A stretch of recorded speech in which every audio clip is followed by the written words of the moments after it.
And I decided, well, if I'm going to do this with Ravoji, I have to ask Martin Armstrong. If you don't ask, he's certainly not going to show up. And just yesterday, I got a message. So we have to explain to the people who is Martin Armstrong.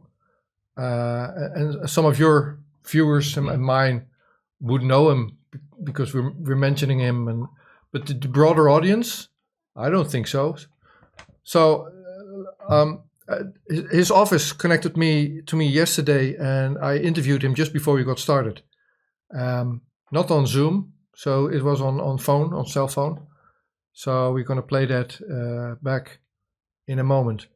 Now, my introduction to Martin Armstrong would be this. The financial crisis in 2008 opened my eyes, and I started reading history and started going back to school, just self-educate myself. I didn't want to go through not knowing what was going on ever again. And one of my heroes, one of the people I found providing information, is a historian, Erik Mekking in the Netherlands. And I actually visited him once, and he showed me a document that Martin Armstrong wrote in jail. It's Just Time, I think it's called. And it was handwritten or just typewritered. And Mekking said, well, this guy, you really need to learn about Martin Armstrong. He's looked at all financial systems, flows, international connections, back in history, back in Roman ages. He's looked at cycles in the sun. He sees cycles in everything. And he correlates those. And he's the only one doing that. He's actually a computer programmer. He's put all that information in a computer. And he's actually got the coolest source code in the world. And he said that to me because I've worked all my life in ICT and I had never heard of Martin Armstrong. So this historian told me about Martin Armstrong, and I started following him. And he's one of the authorities out there that I really try to read everything of that he posts. And now he agreed to be on our show. I just interviewed him. Would you add to this introduction, or what would you say?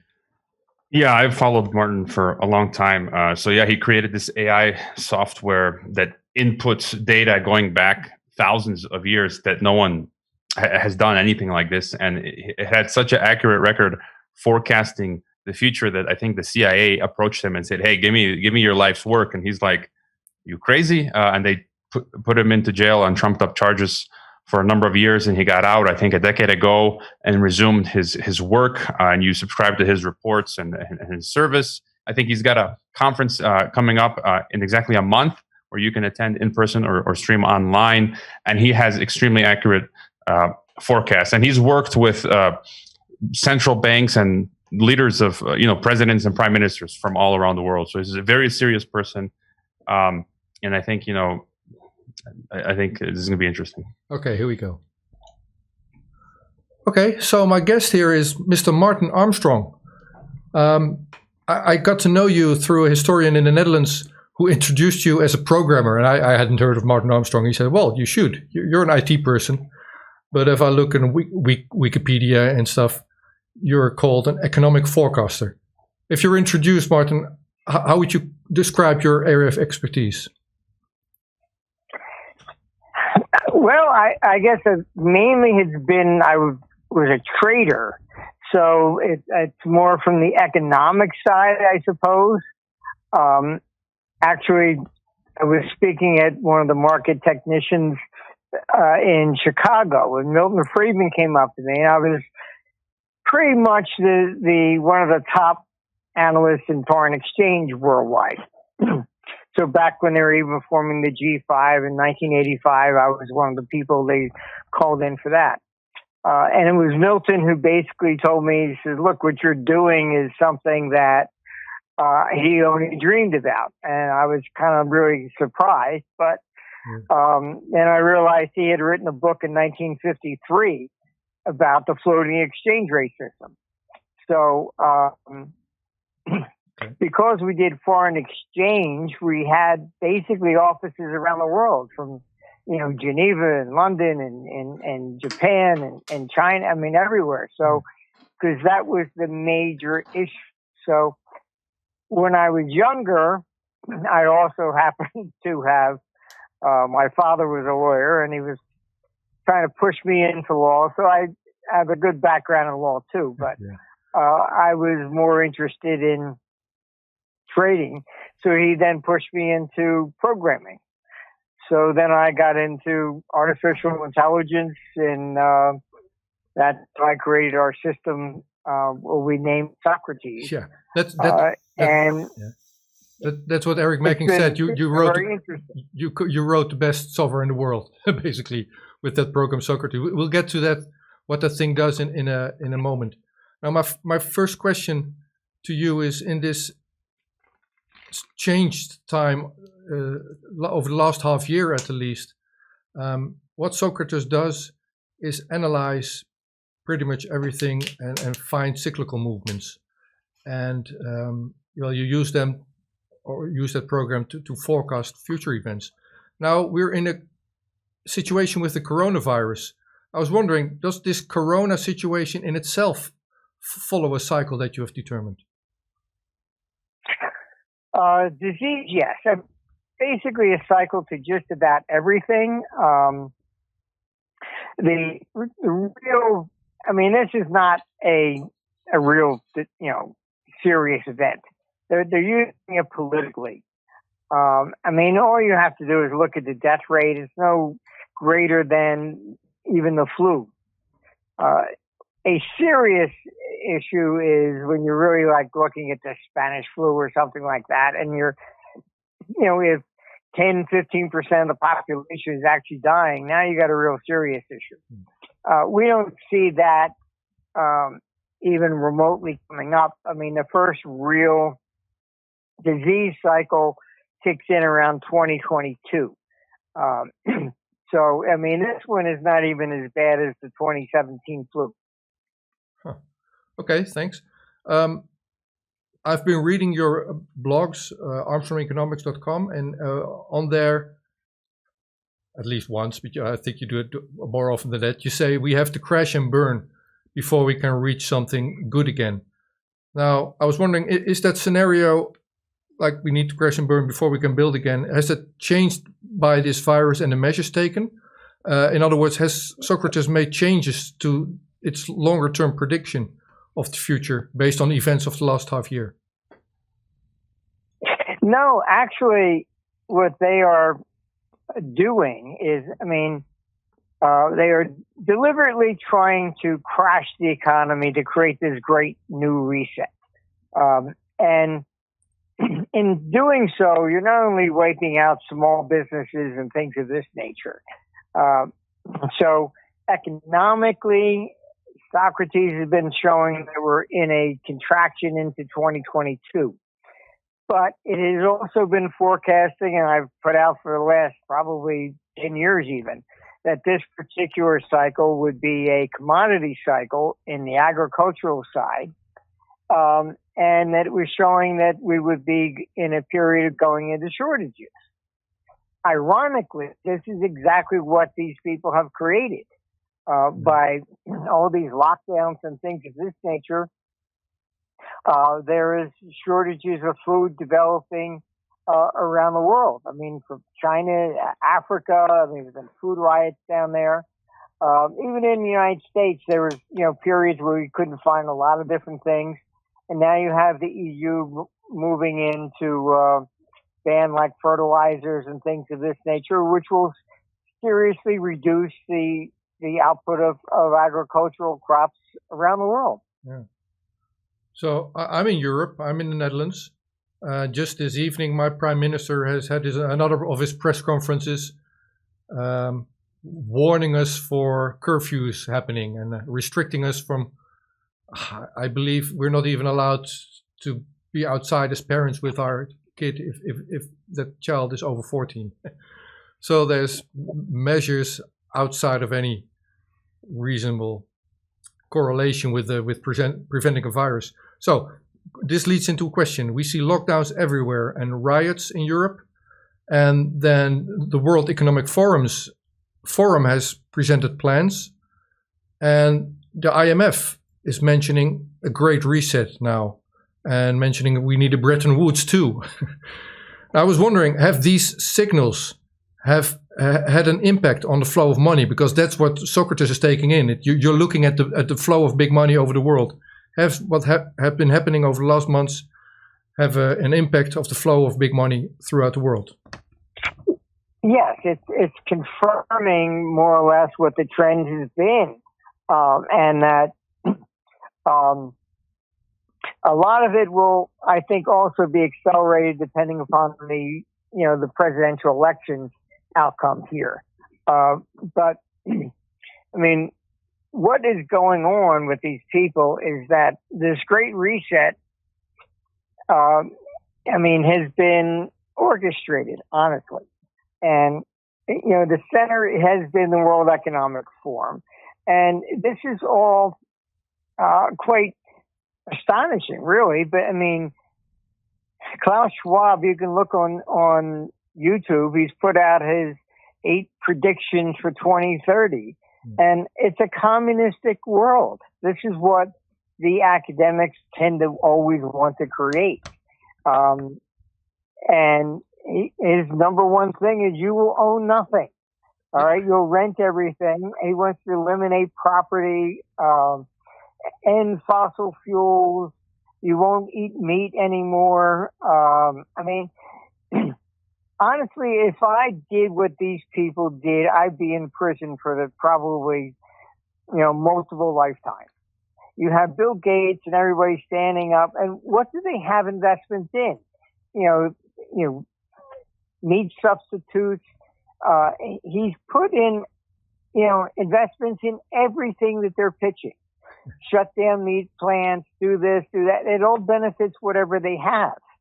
It's the greatest inside, trading scam, I think, in the history of human recorded time. It's unbelievable. I really think, look, I have worked with governments around the world for 40 years. I was one of the ones who was called in by China to help them become a capitalistic system. It was very, very interesting, meeting with central banks there. I probably have met with more central banks than anybody, I think, in the world, really. And because they all know we have this computer, and it's not my personal opinion, and it's monitoring everything in the world. Every market, every bond market, agriculture, capital flows, weather, diseases, even natural disasters are in there. All these things are what is really behind the business cycle. It's not any individual thing. And the same thing with these climate change people. It's really absurd. It's CO2. It's just look on the NASA website, what percent of the atmosphere is CO2? It's 0.04%. That's it. All right. They act like the world is going to end because of this. And they don't do any analysis prior to 1850. And, there's plenty of data that comes from ice core samples. There's always been a cyclical atmosphere. And it's been, clearly shown that there's a 300-year cycle that the sun beats like your heart. It increases in magnitude and decreases. In history, we have the poles flip. On Earth, it tends to be, last one was about 41,000 years ago. But on the sun, they flip every 11 years. Of course, nobody lives there, so we don't really know what happens. But when we go into solar minimum, the correlations are very clear. What comes out of the sun then is an increase in gamma rays. And a lot of people believe that perhaps that's why earthquakes and volcanoes tend to correspond to when you're in solar minimum. Okay. That maybe the gamma rays penetrate the earth more. So there's so much more that we're just scratching the surface. And you can never reduce everything down to a single cause and effect. And I think that's what our number one problem is in Western society. It's a complex thing that's more like a rainforest. You know, it's every species is interrelated to everything else. I mean, it's not just simply one thing. And what we're doing tonight, so our computer is showing that. What we are doing tonight is creating also a presidential election broadcast, but unlike all the other ones, we're not focusing on Biden or Trump. Like, we're focusing on the effect of all these things that you just mentioned also. And would it even matter if Biden or Trump were elected, and would they be able to change this? So if we go back to the economic side of things, well, obviously they won't be able to change the cycle of the sun. But the statements made by World Economic Forum, by IMF, the corona measures that we're in, do you feel those being tied into Trump or Biden be elected? In other words, would either candidate be able to change the course of the EMF or World Economic Forum, you think? Now, what we really have at stake is that the ECB there in Europe lowered interest rates to negative in 2014. So here we are 6 years later, and they still have been unable to stimulate the economy or get inflation to 2%. Why? Because all the economic theories that they have are failing. And you have to look at it from this perspective. What have they've done is they basically have destroyed the European bond market. The same thing in Japan. This is why the U.S. Treasuries are basically the only real thing game in town. But the central bank is trapped. It cannot now raise interest rates without blowing up its own portfolio. The member states cannot continue to sell bonds. The ECB is the one that buys them up at negative rates. So the only way out of this is really what our computer has been forecasting, and we're going into a monetary crisis cycle. They will talking about moving into an electronic digital euro, banning Bitcoin, etc., which is logical because they're really trying to get all the cash, prevent people from hoarding money and push it into the banks because they're not interested in bailing out the banks anymore. So all this is basically designed what they will do. And if you look at what Schwab is saying, you will own nothing. All right. This is basically the agenda, is that what they will do is really default on the bonds. Now, I've been pushing that they should at least declare them to be perpetual bonds where you get an interest, and I've said it should be basically made at 3% to pay out an interest, or I find the bonds are no longer redeemable per se, more or less like the British consols. Now, the other side of the coin is what Schwab is pushing, and that is basically just default, period. And that's what he's really saying, you will own nothing. So they no longer have to issue debt, roll it all the time. So this is basically a bailout of everything. And that's what they're really talking about, a new Bretton Woods, etc.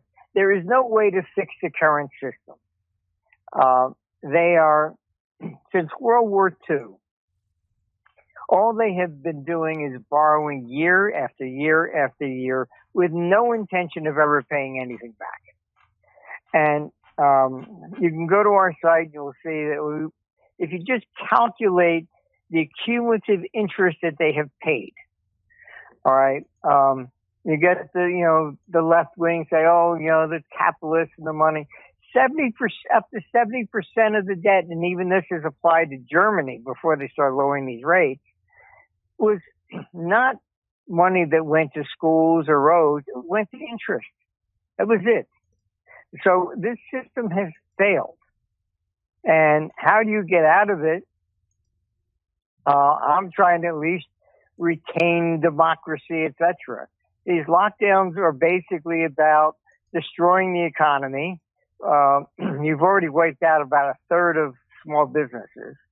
And just look at what what they just did in Britain. Lockdown, basically saying, well, he's not guaranteeing it will be lifted at any point in time. They're going to wipe out Christmas. He's now made it against the law for more than 2 people to go out. And you're giving everybody an 80% of what their salary was because he's destroyed their jobs. What they also Now, said... nobody in their right mind would do this. Yeah. He said, you'll own nothing, but then the sentence continued and they said, you'll own nothing and you'll be happier about it. Well, what came to mind for me was, well, if you continue these measures, well, whatever comes after will make everybody happier. So they're making us miserable. So their solution would be more accepted, maybe. If I understand... Basically what they're trying to do is they wipe out everybody's jobs, etc. They think that then you'll be satisfied by simply giving you some money and you Food. stay home and watch TV. Yeah, exactly. Now, another thing that came up was the G20. G20 finance officials set November 13th meeting to finalize debt framework. So is this entwined? Is this the plan World Economic Forum is also pitching? And in your opinion, will that be then make outstanding debt perpetual with zero interest rate, or would they go with your plan, at least normalize interest rates? What do you think? Are they up to November 13th?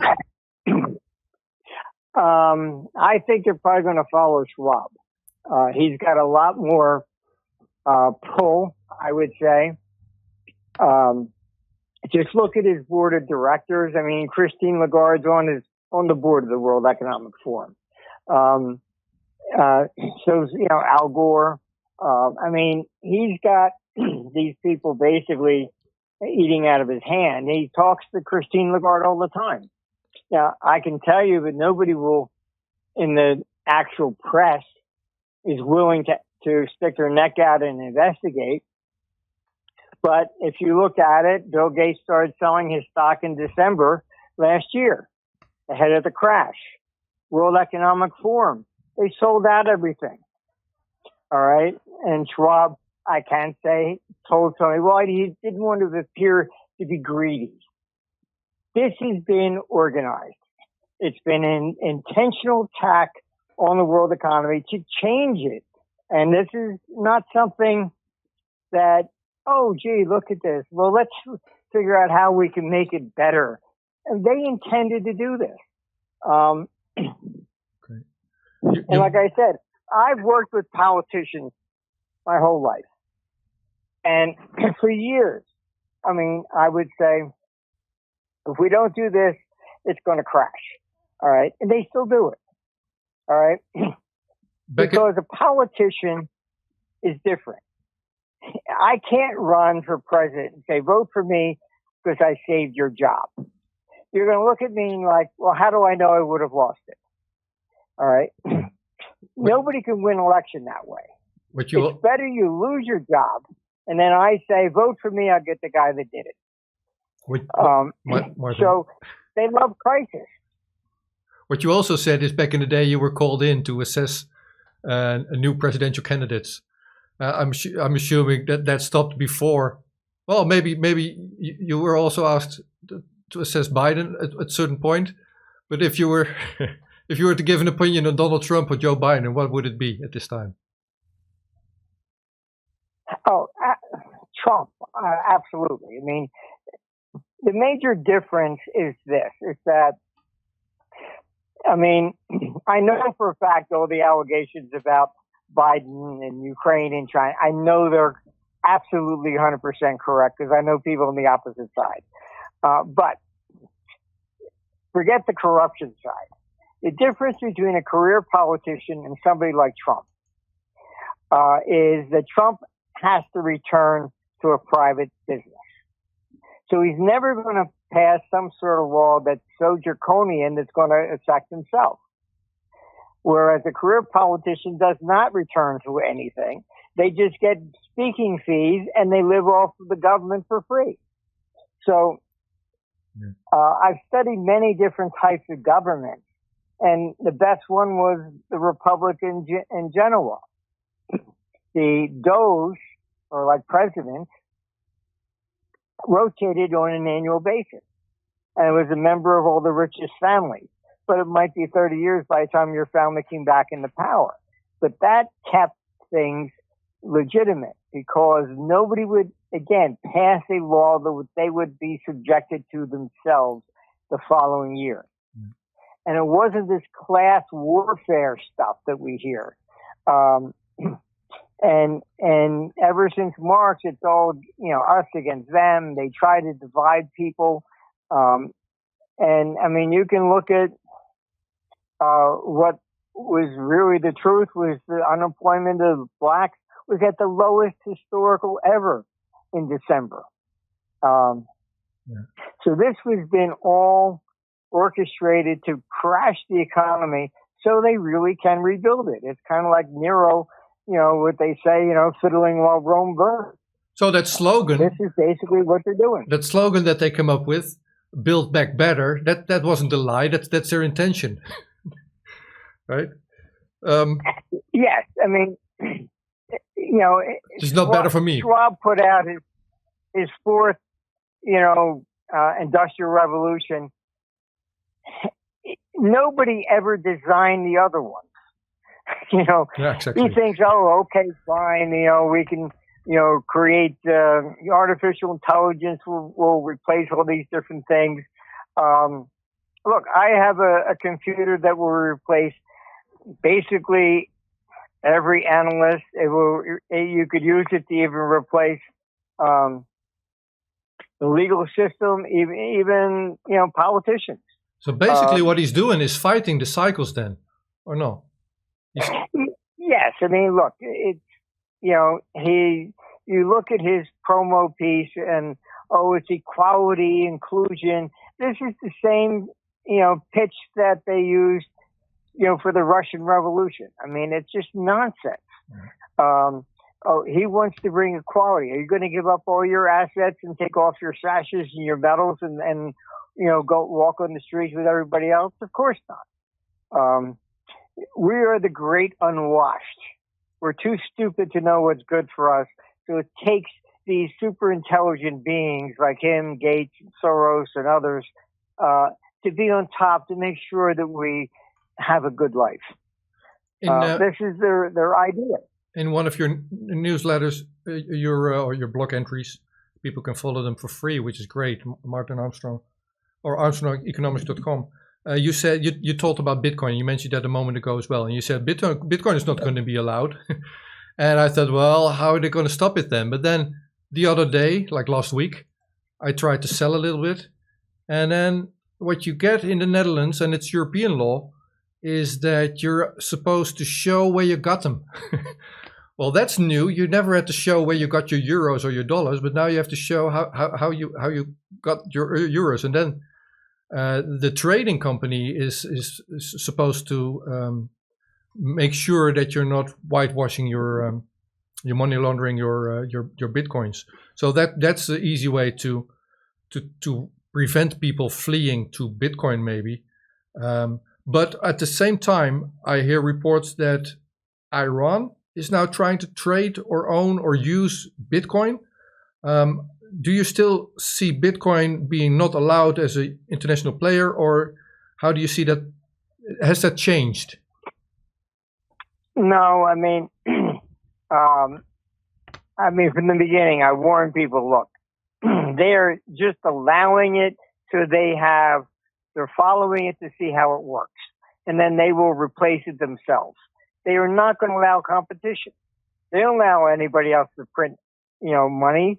It's a monopoly. China has already outlawed Bitcoin. That's it. We were taking we have other services where our clients can get into Socrates.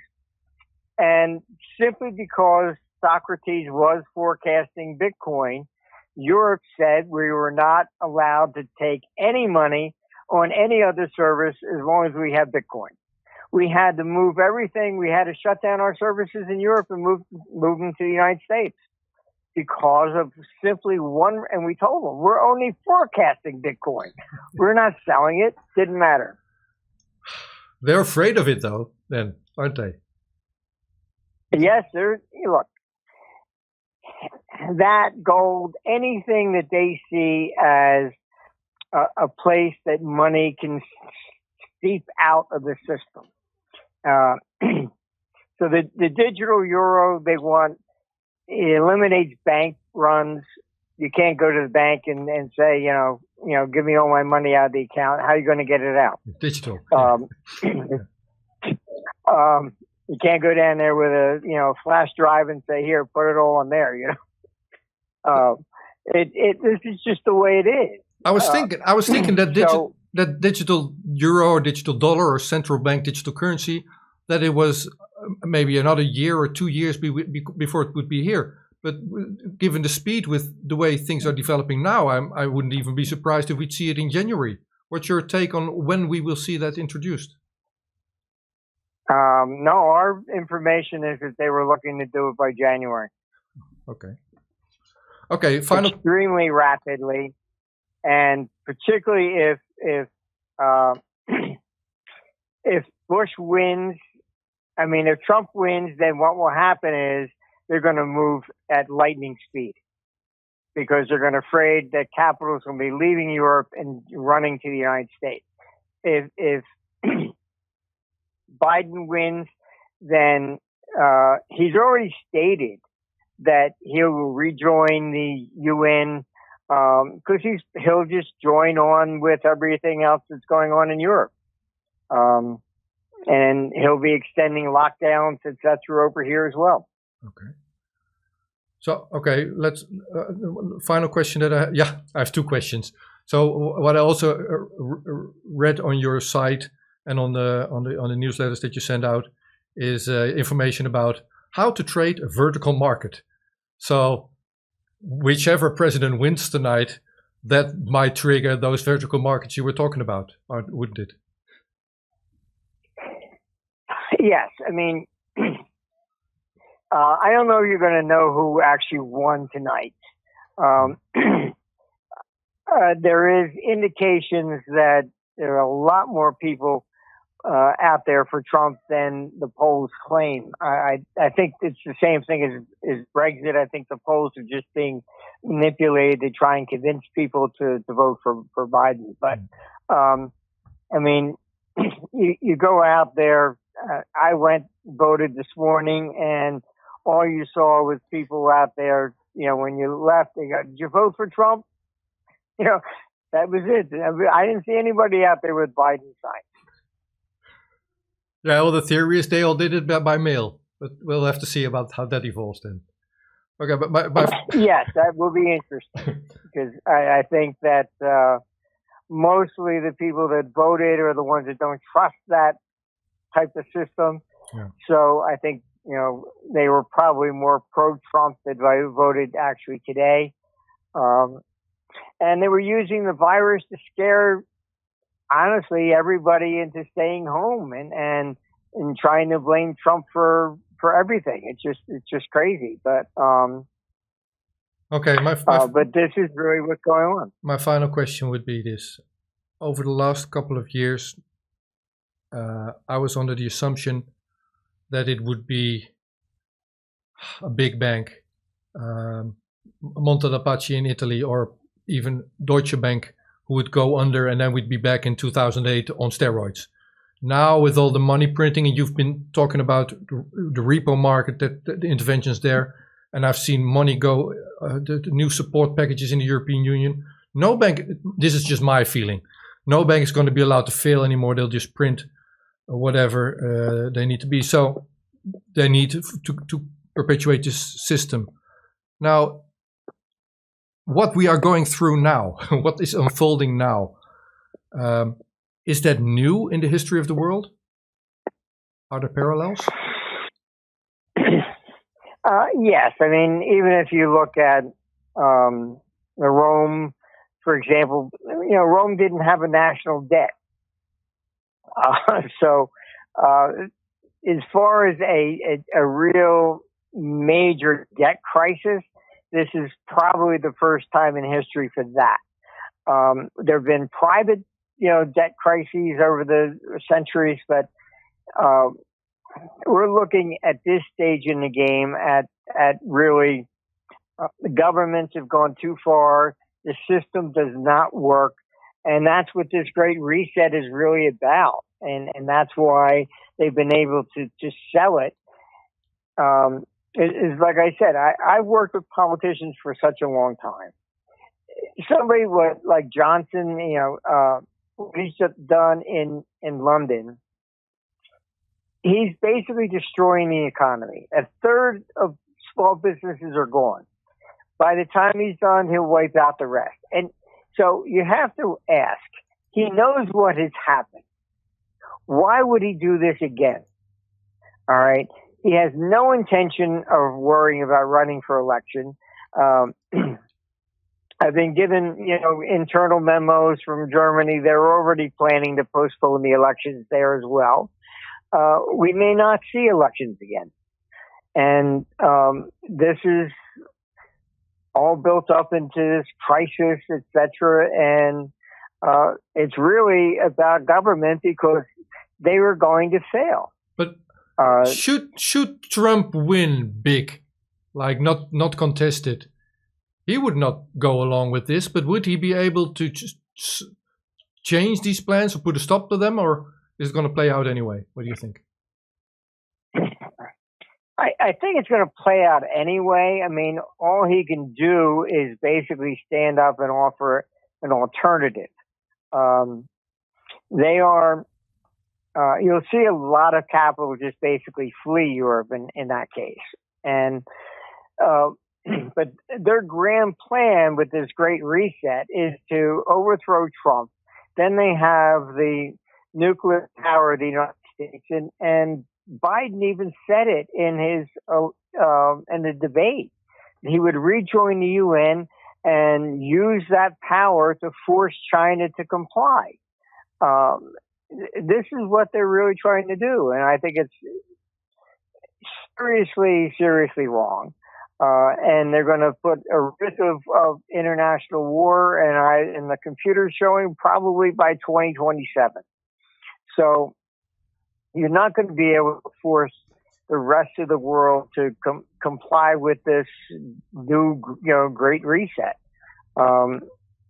It's absurd. It's just completely absurd. You can't get politicians in Parliament or Congress to ever agree 100%. So how are you going to get the entire world to agree to this Great Reset? I mean, it's just not plausible.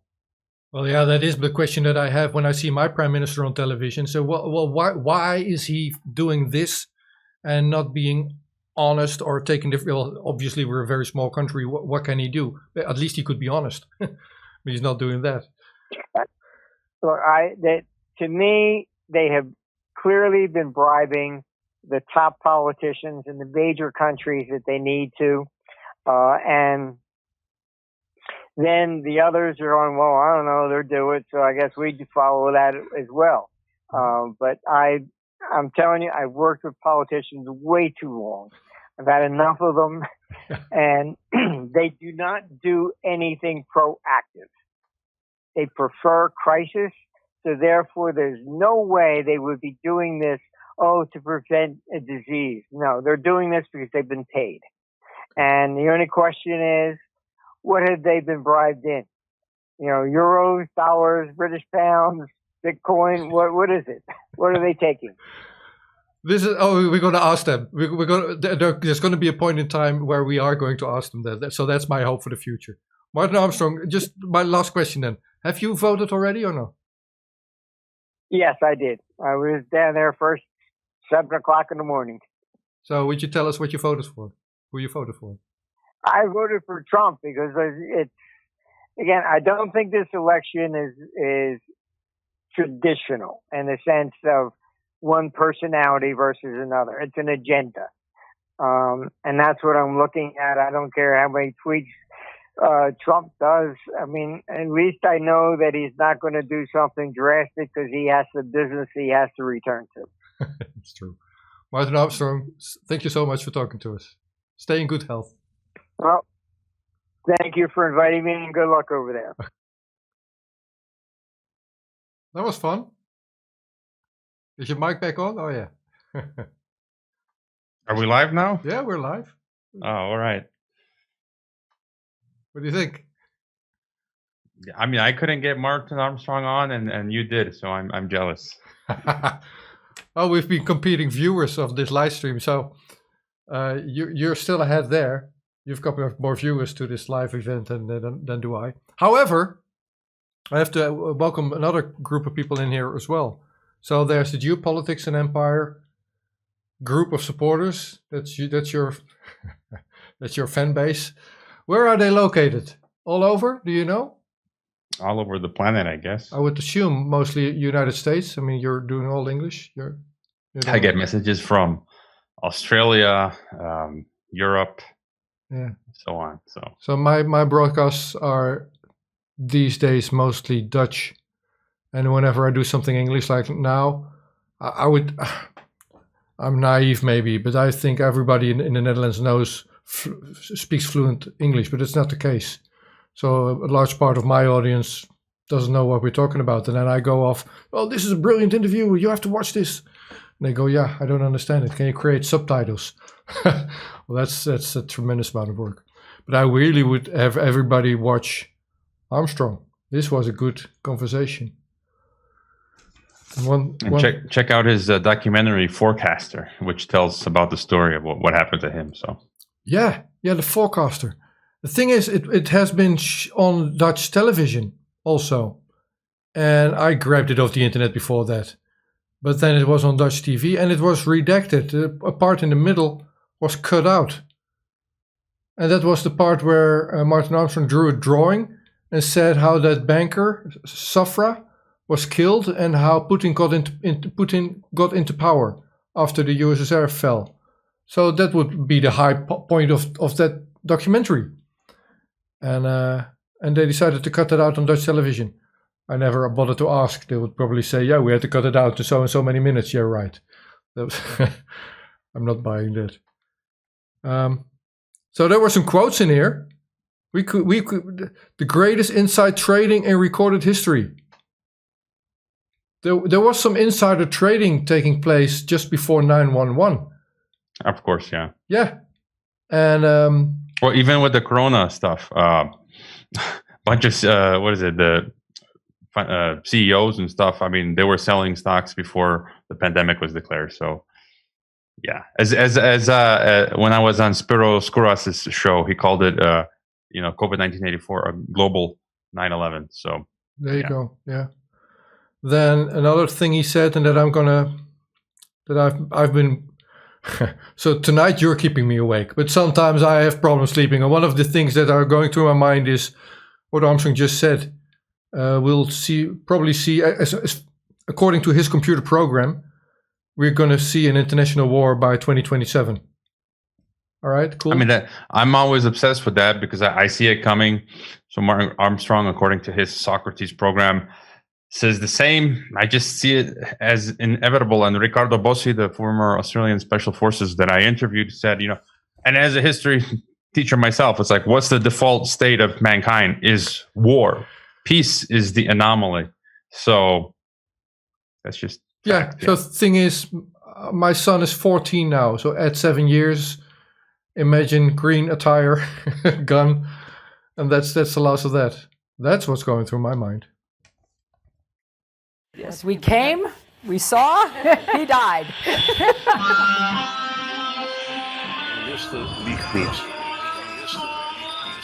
Every nation in every region now has a decision to make. You think I'm joking? Predator drones. You will never see it coming. te rok is. Laat staan dat ik kan ingaan over vuur.